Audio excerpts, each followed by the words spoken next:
កាត់បងសន្យាជីវ៉ាបងមិនមែនជាមឹងតាតែបងគឺជាសង្សារដែលល្អ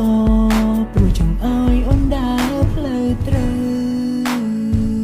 សន្យាបានពេលថានឹងនៅក្បែរបងរហូ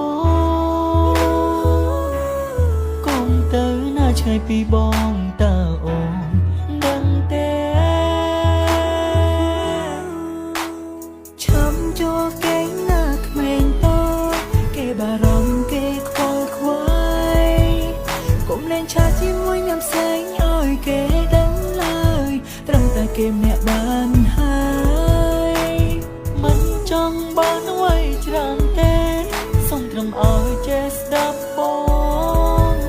អូនធំហើយមិនមែនជាក្មេងដូចពីមុនទេអូនធ្វើអ្វីៗត្រូវចេញគិតផងដឹងទេ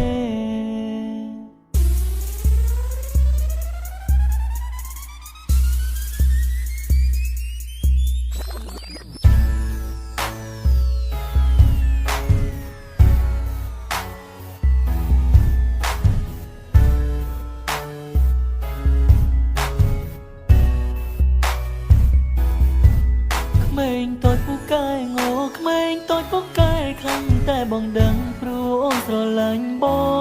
ងក៏ស្រឡាញ់អូនហើយស្រឡាញ់រាប់លានដងឬនៅតែមិនយល់ពីបងទៀតតើមែនទេតែងតែណាស់ទឿនអូនមុននឹងធ្វើអ្វីៗត្រូវតែឆ្លងកាត់បងសន្យាជីវ៉ាបងមិនមែនជាមឹងតាតែបងគឺជាសង្សារដែលល្អព្រោះចង់ឲ្យអូនដើរផ្លូវត្រូវសន្យាបានពេលថានឹងនៅក្បែរបងរហូតកុំទៅណាឆ្ងាយពីបងតើអូនដឹងទេឈាំចូលគេងណាក្មេងតូចគេបារម្ភគេខ្វល់ខ្វាយកុំលែងឆាជាមួយញ៉ាំផ្សេងឲ្យគេដឹងឡើយត្រឹមតែគេម្នាក់បានហើយមិនចង់បានអ្វីច្រើនទេសូមត្រឹមឲ្យចេះស្ដាប់បងអូនធំហើយមិនមែនជាក្មេងដូចពីមុនទេអូ